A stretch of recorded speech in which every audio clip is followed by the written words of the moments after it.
They'll be like, bring the cows, bring the money. The dowry. Still working on it. Yeah, we all need to follow you. What about you, Stephanie? I had a big birthday this year. Very outspoken, very passionate about the things. Why do we need this again? I'm trying to understand. It makes no sense to me. But you know, I'm not a Brit, so I can't.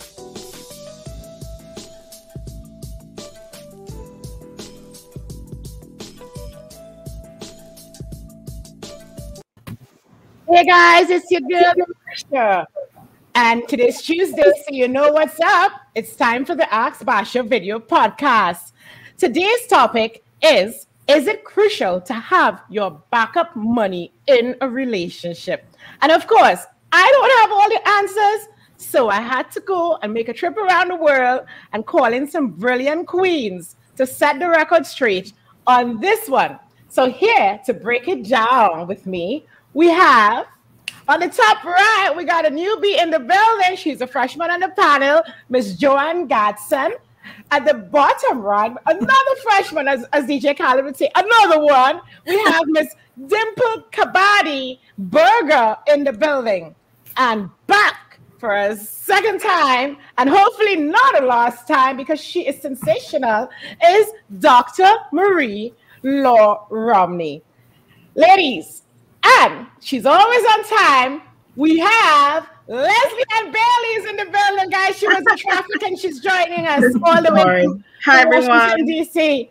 Hi, Lesley Ann. Oh my God, I'm glad you made it. So I just want to go through the bios for my queens very quickly, guys, because it's very important that you know that these ladies didn't just pull up. They're here because they know a thing or two about a thing or two because they're brilliant queens. Yeah? So on the bottom left, we have returning once again, our permanent commentator, Miss Lesley Ann Bailey.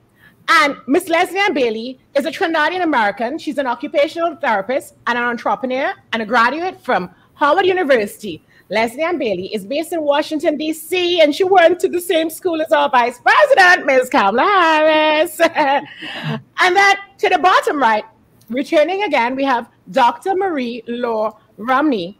Currently, Dr. Romney serves as the Vice President of Operations for York-Presbyterian, Columbia University Irving Medical Center, the #1 hospital in New York and the #4 in the nation, per U.S. News. Tasked with overseeing a workforce of 1,900 plus employees and an operational budget of $350 million plus in the aftermath of a global pandemic, Dr. Marie Romney is focused on rebuilding employee engagement, streamlining clinical operations, and increasing outpatient volume to drive revenue recovery and growth. Dr. Romney holds an undergraduate degree from Cornell University, a medical degree from Robert Wood Johnson Medical School, and a Master's of Business Administration degree from Wharton School at the University of Pennsylvania. A Team Steps Master Trainer with Lean Silver certification, Dr. Romney enjoys leading interdisciplinary teams to drive meaningful change to help improve healthcare delivery. And we would like to welcome to our panel for the very first time, but not the last, my girl from the tri-state area, Mrs. Dimple Kabadi Berger. And she has a bachelor's in biology and a certificate in integrative nutrition coaching. Wow.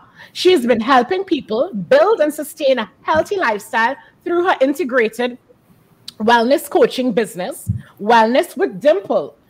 Dimple's multifaceted 6-month program works alongside her clients to independently and functionally examine 12 areas of overall well-being for each individual.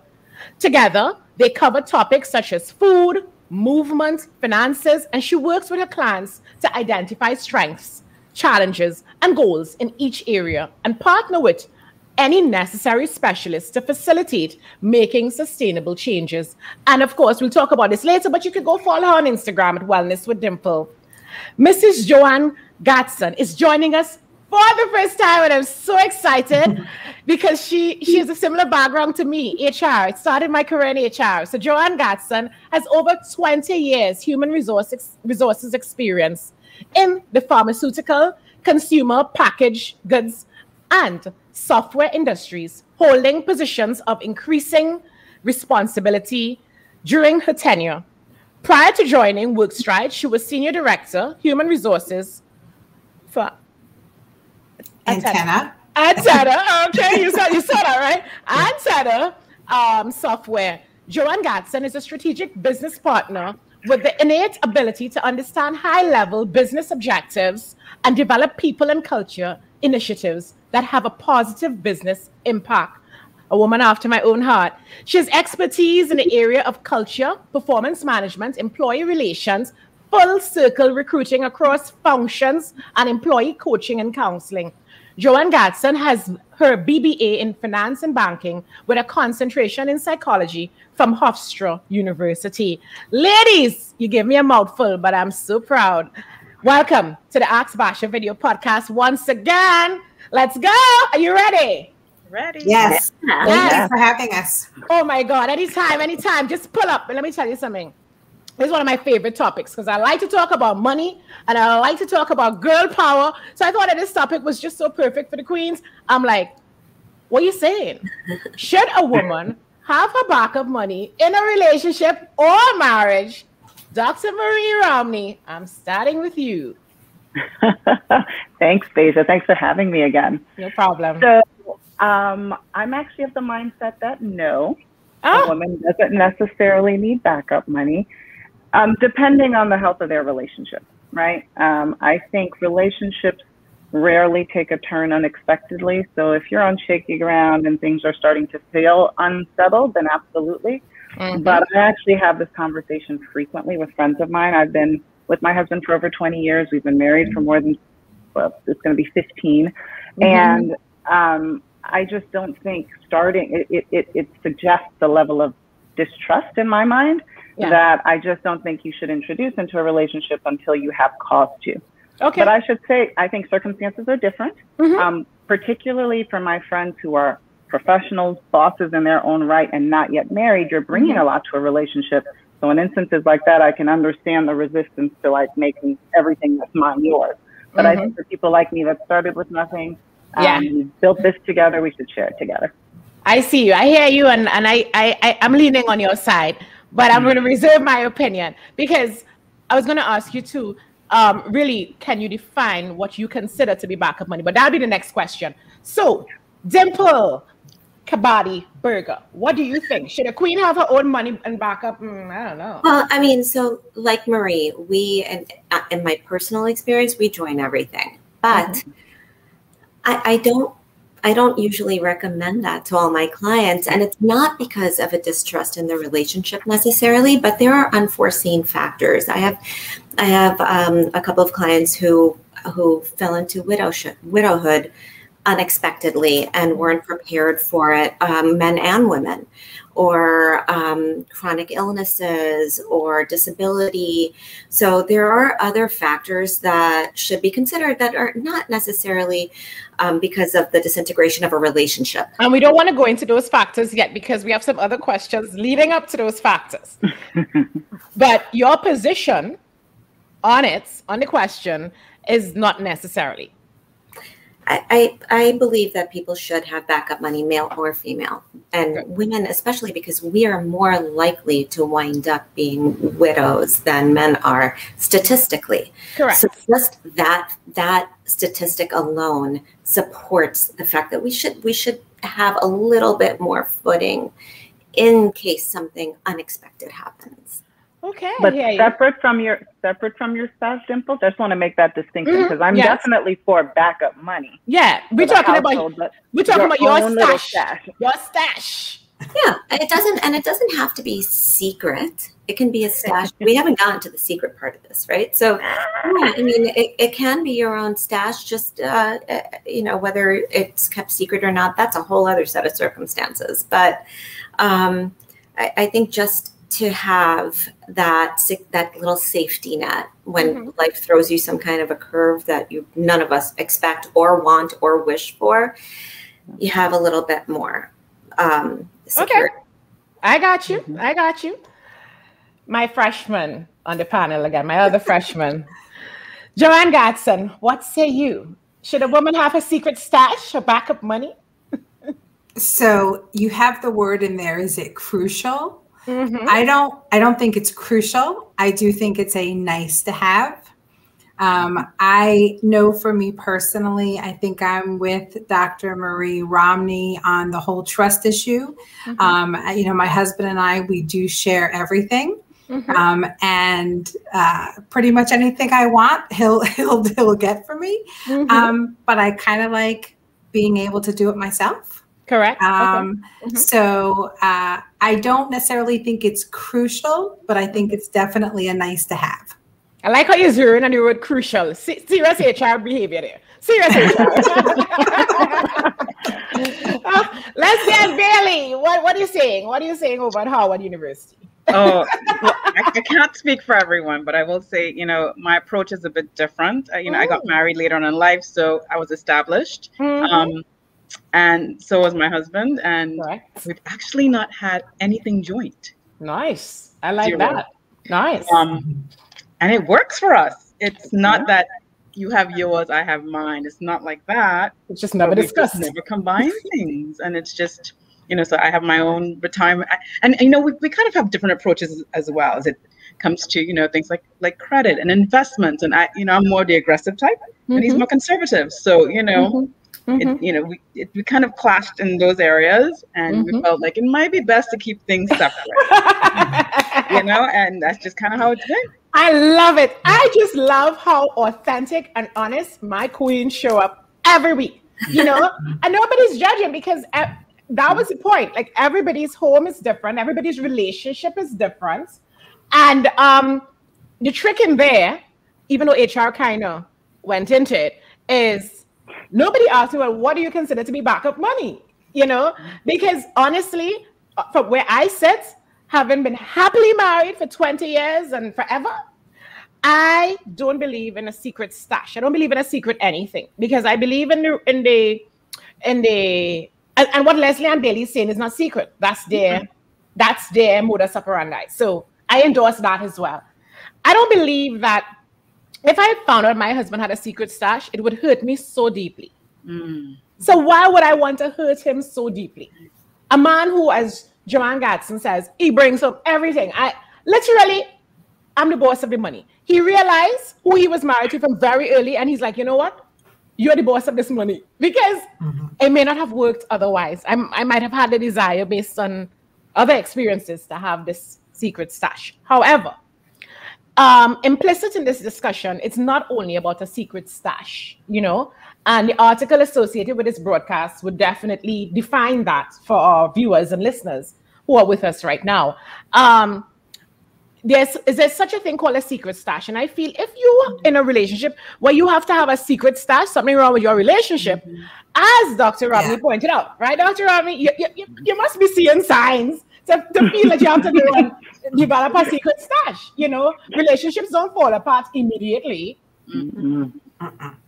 It happens over time. So what I would say in reference to the women out there who listen, saying, ladies, some of them are judging her. They probably said, yeah, you and your husband share everything. Yeah, right. Whatever. I hear a lot of people like you talk. I don't know. There are queens listening saying that. Let's face it, But here's what I'll say to those queens. Let me tell you something. What I'm talking on behalf of myself. I am not saying never say never. I'm like Dr. Romney. If I have reason for concern, there'll be signals. And I'm a bright girl. I went to school a number of times. I'm very educated. I don't like to say educated. I'm very decorated, as my comrade Dr.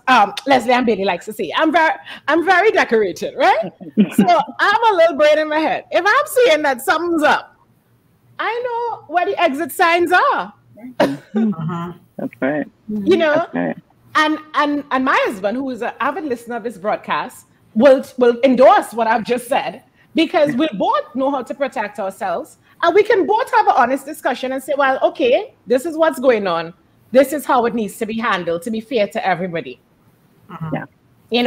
So I do believe that everybody, man or woman, needs to understand what it is to have a backup. And of course, we just spoke within the context of a relationship dissolving, but backup for me means several things. It's not about a secret stash. So can you define what you consider to be backup money? And I'm going to start with Dimple Kabadi Burger, because you are in the wellness business where you advise clients. What would you consider to be backup money that provides both man and woman with the security they need should things dissolve by natural causes? Because we have to prepare for the unexpected. Well, I mean, so obviously cash is king. So cash first, but also assets that are easy to liquidate. So things that are easy to move that you brought into the marriage. So that's one thing that I always advise any of my clients who are looking to get into a relationship or in a tumultuous relationship or nurture their relationships. Hold on to your assets, ladies.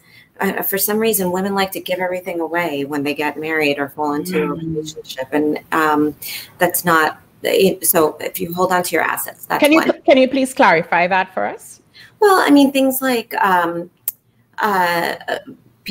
women tend to, when they're leaving their own apartment or condo that they've owned and moving into their new family home with their new spouse, they'll sell that and use some of those assets a lot of the times to help to purchase the new home, which is noble and all, but I mean. No, so we're going to put a tick on that. Your previous assets is backup money. Tick. Backup money, yes, and skill sets that you may not necessarily be using today, but you can monetize on if you are in dire straits, something that you can add on to your daily task chain, or to make ends meet. So your education and your skills, tick, backup money. Yeah. Oh, you wrote that article for me. Go ahead, Doctor. No, I was going to say I completely agree with Mrs. Dimple Kabadi Berger that keeping up your skills or something, because that's another thing that often, and I know backup money just hold people longer than they want to be in a situation is when you find yourself financially dependent on someone, right? Correct. And so it's always important to find a path to being on your own. Backup money. Any more examples of backup money? I want to go to Joanne Gatson. Joanne Gatson, did we leave out some other? I have my line items. I can always add after you finish. Oh no, I feel like I'm in a test. No, I agree with everything that's been said so far. I do think that maybe like sense of purpose. I feel like a lot of times, like you just mentioned, that there are some times that are women whose husband, let's say, is the breadwinner, and they don't have anything in case something were to go awry. But I think interpersonally, I think it's important for women to have a sense of purpose as a backup, right? That they don't become, that they don't become their husband or their spouse or their significant other or what that person is, that they still know and they're true to themselves. So that is important to me for backup. Excellent. What about you, Lesley Ann Bailey? What do you think? What do you consider backup in addition to what has been said already? Yeah. So for me, having money put away for a rainy day is backup money for me, for incidental things that may occur, for things that I may need, things that I may want, or emergency type situations. If, if I were to be laid off or, not be able to be gainfully employed for a period of time, that would be backup. Although I know I'd get the support from my husband, I want to make sure that I have as well set aside just in case. But if it is, if we're looking at, a situation where, the husband's no longer a part of the situation, having a significant amount of money placed away in order to be able to maintain my own home and to maintain, my own car and things of that nature would be important to me. Yeah. Yeah. I'm surprised that none of you ladies identify things like life insurance policies, etc. Because in whether it's dissolved by marriage or dissolved by natural causes, life insurance is a huge thing. I know a lot of ladies whose employment insures their husbands. Okay. Yeah. But also, in the case of we have to face facts. There are a lot of professional, and I don't like to make this separation. So I'll just say there are a lot of professional homemakers out there who that's their setup, not by choice sometimes, and sometimes by choice. Whatever it is, we're not judging. But I would advise them, make sure you have a nice insurance over that family, because if that breadwinner exits by natural causes, you want to make sure that you don't have to worry a day in your life because of unforeseen circumstances. So I think we've identified previous assets, like, property, what you had before, or family stuff. We've identified insurances, cash, your skills, maintain your skill set. You can be a stay-at-home mom and maintain your skill set. It's almost as though you're saying, on your marks, get set, and go when you need to go. So that's important for me. So, but I still want to get back to the hidden stash, because I'm messy. So I want to make sure that there's nobody inside of here who secretly feel that, do you think that anybody, if you feel that way, you talk up. Should a woman have her hidden stash? Deep down inside, do you feel that way? Sorry. My stash is not hidden, and I'm not judging somebody if theirs is. I just feel as though I'll be up in my feelings if his stash was hidden. But I'm the kind of girl, when I get into a building, I'm looking for the exit signs and the elevator and the escalator, because if I need to use it, you know what's up. That's right. I mean, back to what you were saying, I think if someone's looking to exit, we have to identify the bigger reason why, right? So, I mean, as you said in my bio, I look at a big picture in anything I do. So what's really going on? Do you know about a terminal illness and you don't want them to feel badly that you're scared and putting money aside and not telling them because of that? Or is it a less noble reason? Is there something that you just don't trust anymore? And if that's the case, are you safe or are you unsafe? Because if you're unsafe, that little bit of money, that little bit of cash that you're sticking in the mattress, could be the end of you. Get the hell out of there. Don't worry about stashing money.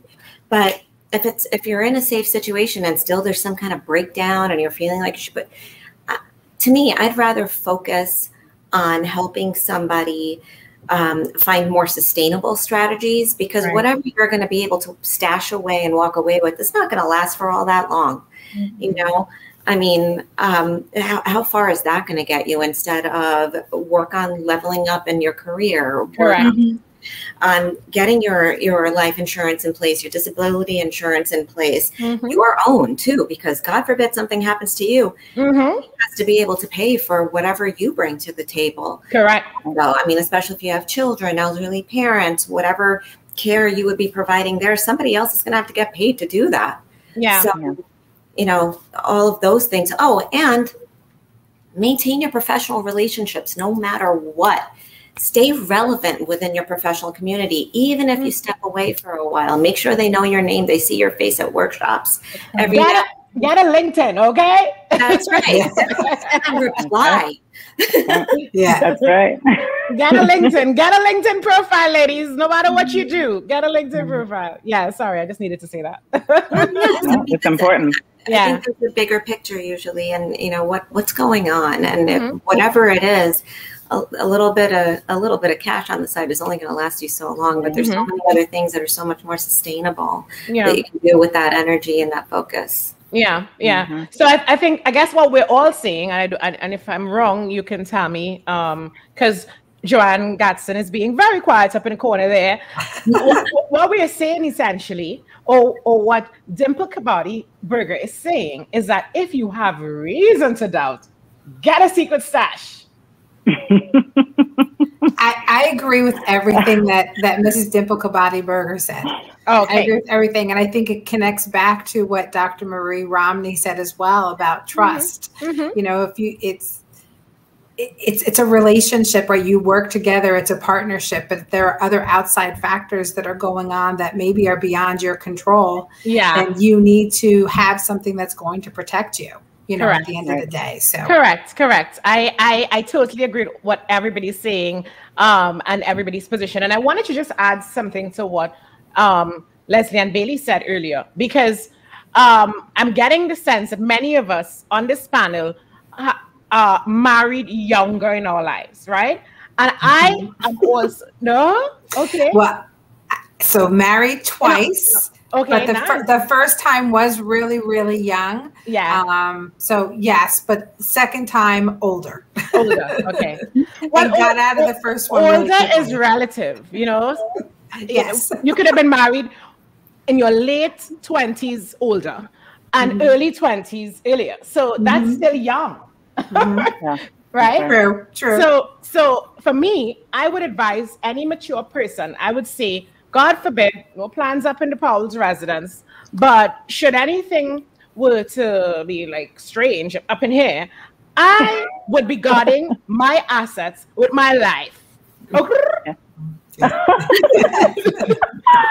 There is no man on the face of this planet who will come near my children's money. Okay? Yeah. I'm keeping it real because that is just insane. Like, I think, you know, you read stories of women who are more mature, they are in a different season in their lives, and they remarry. And I don't think that people should necessarily have a joint asset situation when they're very established, when they meet each other very established. I don't. I mean, it's a different thing to trust somebody when you made it together than when they came and met it. Yeah, that's fair. Yeah. But would you agree that it still sends a message? Yeah, and that's a message I'd be sending. Yeah. It's a message. I mean, it's with good reason. I hear you. I don't want yours. I don't want yours. But you ain't getting mine. But you ain't getting mine. We can pay for each other to go on trips. We can take each other to dinner, but you're not getting my churn money, all right? You know what? And all jokes aside, particularly when children are involved, I agree with you. Because you have to protect those kids. That's for sure. I mean, we're now talking, before we talk to the couples with longevity, now we're talking to the ladies who are in their early 50s, because I'm surrounded by some of those and late 40s and starting over. You know, let's keep it real. You know, you have to be tested and proven. We don't know you. Yeah, you just arrived and you saw all of this. It can be a bit tricky though. So, you know, in terms of, you know, that in the later years after you're established, okay, so whose home do we live in? Do we start together, you know, with a brand new home that it belongs to both of us?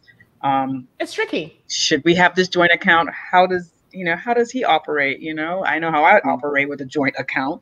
How much, you know, funds will we put into this account? Would be designated for specific, you know, bills or whatever it may be. Yeah. So I understand that, you know, trust. The trust is important. Yeah. So, you know, is the issue really your own money or making sure your partner respects you? You know, because for me, I like in all situations, because, and I'm talking about, like, there's some men who they are very protective of their assets, even when you've been married to them a million years. I know of situations like that, where that man will assign an income to that particular woman, but she knows very little. He handles the home, but she knows very little. Sometimes she don't even know if the deed is in her name for the house. No, that's disrespectful, I think. Yeah. It's control. That too. And so I say this to say that sometimes you have to take that position even earlier in your relationship / marriage, depending on the mentality you're dealing with. Right. Yeah. You know, well, go ahead. I was going to say that's, you know, I think going back to, again, our homemakers, you know, the stay-at-home moms, I think that's what's so critical, to show your equal contribution, not necessarily financially, because there's that perception. I've seen that paradigm shift even in professional women who've chosen to stay home after having a child. Yeah. Like you just said something that completely was like, you know, I had a visceral reaction to he assigned her a salary, like, you know, like the thought, but it's true. And it's allowing yourself to feel that one person can be dictating because you've allowed them to say that what they're bringing is somehow more valuable than what you're bringing. That does not work. I mean, I know of a number of situations like that. And I mean, as you know, we all come from different backgrounds, cultural backgrounds, etc. I spent a greater part of my life growing up in the Caribbean, and I know of situations like that. That was the whole thing, you know. Everything is a man's own, and the woman is assigned an income. In some cases, she's not assigned anything. He will bring the grocery money and the money to pay the exact bill. And what happens to her? You know, she sees a nice dress and she wants to buy. And that was just, you know, I think sometimes we forget how far we've come as women because we're all so decorated with certifications. It wasn't always like that. If we were to ask our grandmothers and great grandmothers, it really wasn't like that. So you've done a great job, ladies, because I think we're more or less one step at a time wiping out that stigma. But girls weren't always out there swiping their cards and deciding which brand to buy and spend rent money on a shoe and so on. Speaking to myself and I'm joking, and stuff like that, you know, the equivalent of, you know, I remember, I can recall, and that's why I said it doesn't necessarily have to do with the age you are when you meet this particular person. It has to do sometimes with the mentality of the person and what's going to work to make your marriage or your relationship a better one. I remember when I just met my husband. We're both young, in our 20s. My husband is younger than me, and he informed me. Now, I don't joke with my money, first of all, and that's a joke in our household. I don't play, and it's not a secret. And he found out that time that I don't, because he said to me, he said, okay, he actually moved into my apartment, not because he didn't have one, not because he couldn't afford one, because he had more money than me, but I was already situated, okay? And I was like, this is where it's going to be. And he said, you know, I think we've gotten to the point where we need to move in together. So I started to get quiet. I was like, okay. And he's like, you're not saying anything. I said, well, I'm listening. Because at this point, ladies, I'm wondering who's going to pay the bills. Good question. I didn't ask the question. So you started, yes. We were laughing about that the other night because when I was preparing for the show, I brought that up with him. I said, you know, I'm going to talk about that. He's like, yeah, that's fine. So I was like, okay, so you're going to move in, right? And I'm waiting for the end. You see, a lot of women are not honest. A lot of women train men the bad way, in a bad way. You can train your guy from the onset. Don't try and train him after you've trained him a certain way. And I was like, so I'm waiting. And then he follows up by saying, he said, so once we agree to go ahead, I will be, at the time I was renting, he said, I'll be handling everything. And I was like, oh, and now the smile came to my face. I was like, oh, that's really nice. Yeah. Now we could, in my head, I'm saying, now we can talk. And I'm just saying, no, I'm being honest, because that it wouldn't work. Why should a man announce to a woman that he's going to move in with her and expect her to pay the bills? I'm saying to the woman listening to this discussion, who might be having a similar one while we're speaking, you need to ask him who's paying the bills. That's what a man does. Yeah. That actually happened with my first marriage that only lasted 8 months. But I was definitely the breadwinner. And he definitely expected for me to pay for everything, cover everything. And I have to say, to me, I was, you know, in my mid-20s, which I feel like I was young and not well informed on lots of things. And, you know, that obviously didn't last very long. I definitely had a backup stash. Yes. Because I was afraid of what was going to happen, and it still ended bad financially, but I got out because I just knew it wasn't the right thing. So when my current husband, both of us, it's our second marriage, but there is so much trust and so much mutual respect and so Remember much I talked about respect. Yeah, and partnership. Like we work together. And that's what, and we, like I said, we respect each other. We trust each other. And we talk about everything, communication. We probably talk too much about things. Sometimes I'm like, let's just make a decision. No. But, so it's just it's so different, right? just different times in your life, different factors that are in your life.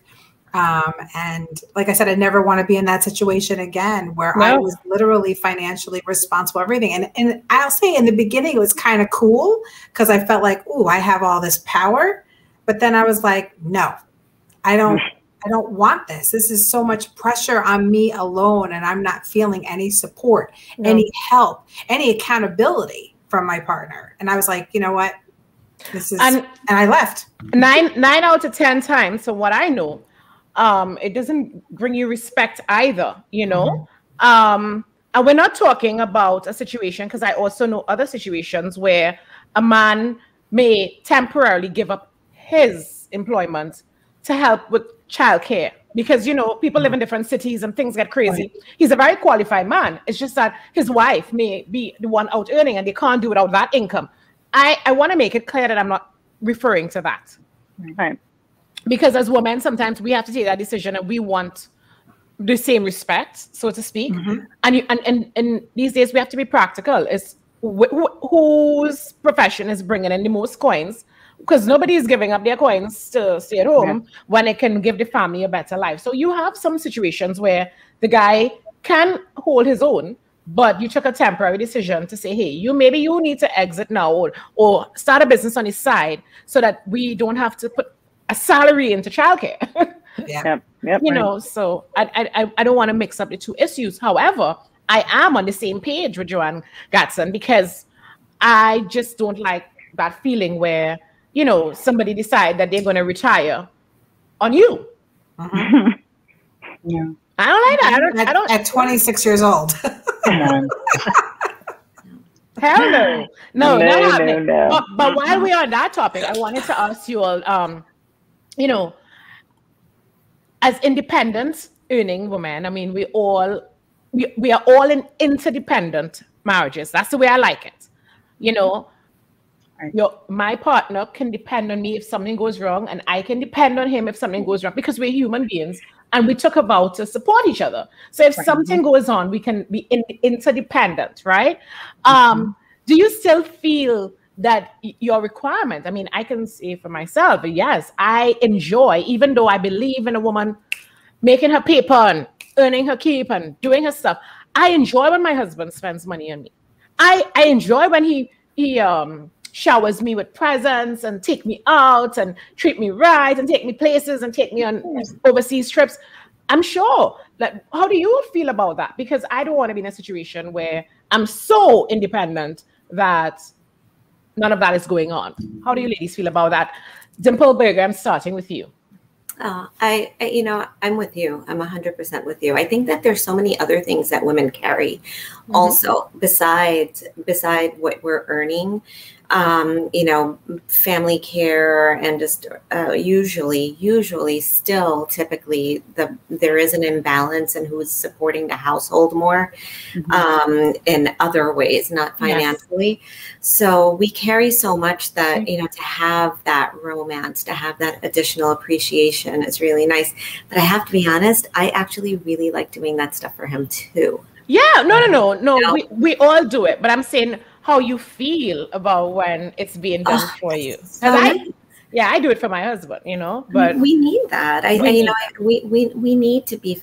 We need not only Basia to call us a queen. He needs to do it. Let him know these are my queens. Because, you know, I don't know how you all feel about it, because that's how I address all of my commentators. Like when I'm texting, I'm like, I wonder if they're gonna like this, you know. But I just think of women as queens, and you look up to queens, you honor queens. So my daughters call me queen. So it's very appropriate. Thank you. And I will tell you, I guess it was like 2 weeks ago, I was just feeling extremely overwhelmed between work and home and kids. And my kids are at kind of the crazy ages where they're not really doing much for summer. So I have that mommy guilt. And my husband actually went out to the store and got me a card and some carnations, which actually are my favorite flowers. Nice. Expensive, but just so pretty and last forever. The thought counts. Yeah. And in the card, he wrote, I want you to know how much I appreciate you and all that you do for our family. And that just golden. Yeah, it is golden, right? I did good. I did good on the second time around, not the first one. Did great. Listen, It was your process. Joanne, I don't know why we're even talking about that one. You know what I mean?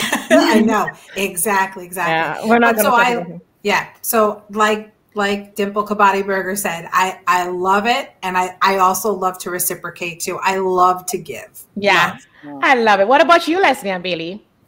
You know, honestly, I don't know it any other way, you know, other than my husband showering me with presents and, you know, as you said, trips and trips, vacations. You know, he says, I'm really bad at planning. So he says, you know, all she does is just show up, and she doesn't know what, you know, how this thing was, you know, put in place, but she shows up and she has a great time. And, you know, so, you know, my giving is in a little bit of a different way. Yeah. So, you know, and through, you know, through support and through some other venues and avenues, but yes. So yes, I do enjoy it. Yeah, I enjoy it. Appreciate you know, it. So guys out there, there's nothing like a fully independent woman. Sorry, you know, people like to use that. No, we are just interdependent queens who enjoy taking care of our man, and we enjoy our men taking care of us. That's it. Nothing wrong with that, you know. So I just want to remind everybody to follow us on social. For those of us who have social handles, because some of my queens, they don't like social media, and we respect everybody's position on the matter. But Dimple Kabati Berger is at Wellness at Dimple. Wellness with Dimple. Sorry, Wellness with Dimple. Don't worry, it's in the article and they're not going to miss it. And everybody's tagged on these videos. And Eyebrows 72's Lesley Ann Bailey. And I'm at Basia Powell. So you just go follow everybody. These are amazing queens. This is what I love about this podcast. You know, we are global. Today we had another queen who was supposed to join us live from India, Sanjoni Sethi. Unfortunately, the weather is terrible in India. She tried. She was so disappointed, but we want to send some love for Sanjoni, and we can't wait to have you again soon. She gets up 4:30 in the morning to join us from India whenever she's on this podcast. And unfortunately, the weather has messed up technology for her today. And in case you haven't realized, these women from all over the world, all over the US, and Dimple Kabati Berger, can you tell the people where you're at, where you're coming to us from? I'm a few minutes outside of Manhattan in Bergen County, New Jersey. Nice. And Joanne Gatson, where are you coming to us from? I am right down the street from Dimple Kabati Berger. also right outside of New York City in Bergen County, New Jersey. I love it. Lesley Ann Bailey, where are you coming to us from? I'm in Washington, D.C. Oh, and Dr. Romney, where are you coming to us from today? Today, I'm in Brooklyn, New York. Oh my God, Brooklyn, New York is back. And it's your girl, Basia, and I'm coming to you from the A, otherwise known as Atlanta, my favorite city in the whole world. So just don't forget to hit us up, follow us all, and watch this podcast on BasiaPowell.com YouTube channel, and we are on Spotify and iTunes. We're just getting started. It's a revolution. Yeah, guys, I don't know if anybody has a wild card topic for today because we didn't discuss it at the top of the broadcast. But no, I don't have a wild card. I'm just watching Olympics. Oh yes, I do. What do you think about Simone Biles? Yes, wild card. Yes, yeah, wild card. Who's going to take it? Somebody get it. Let's just respect mental health and respect her position, because she understands her body. She understands, you know, if it's out of sync, if she can't feel her position in space, if she doesn't feel comfortable, because we don't want her hurt. That's the bottom line. Exactly. Lack of respect for women. And it continues. Right? Yeah. She's given us so much. She has. She's given us so much. The pressure. That's too much. She's given us so much. And she was also one of the victims, right, of the abuse. So, I mean, if it was anybody else and not someone in the public eye, we would be feeling more empathy towards that, I guess, as a community than we are, because she's a public figure. It's just not fair. You know, these people are crazy. You know, I'm thinking to myself, if the girl can't do the bar, I can hardly get up in the morning and do 10 push-ups. And do 10 push-ups. I have to, like, look at the time, take 15 minutes more on the alarm. I can't. If you ask me to do 10 push-ups a day, I can't do that. How can I criticize Simone Biles for not going to do the bar? Are you kidding me? Right. Flipping. Oh my and landing God. on that bar. Well, we should all send her positive thoughts because Absolutely. She's doing the balancing. She's doing the balancing tonight. Right. And if she shows up, we love her, but we don't want anything to happen to that queen. No. So we're sending positive vibes to Simone Biles. We love you, queen. Oh my God. Yes. So guys, you know, all good things must come to an end. I can't believe we're at the end of this broadcast, but I wish we could go on and on, but I'm sorry, we gotta go because we wear multiple hats, so we got a lot of things to do. Some of us have to go and make dinner and all kinds of stuff. You know, this is the reason we created this podcast, to bring outstanding women together from around the world, and we're just getting started. I want to leave you with this. Surround yourself with women who will lift you up. If you're not getting the results, your desired results, look at who you're surrounded yourself with. Birds of a feather fly together. You are who you think you are. You know, I saw this quote from Deion Sanders, Primetime on IG this weekend, and he says, jealousy will have people hating on someone that they should be learning from. Think about that. That's deep. All right, I will leave you with that one. It's never too late to create the life you want. Remember to be careful what we say about each other, because it takes one to know one. And to quote my little son Ross, our son Ross, who has autism, you did a good job, guys. Great job. It's your girl Basia. It's your girl Basia. I see you guys soon. Thank you for listening. Thank you for watching. Don't forget to follow us on social media. I'm at Basia Powell. Cheers, guys. Bye. Bye.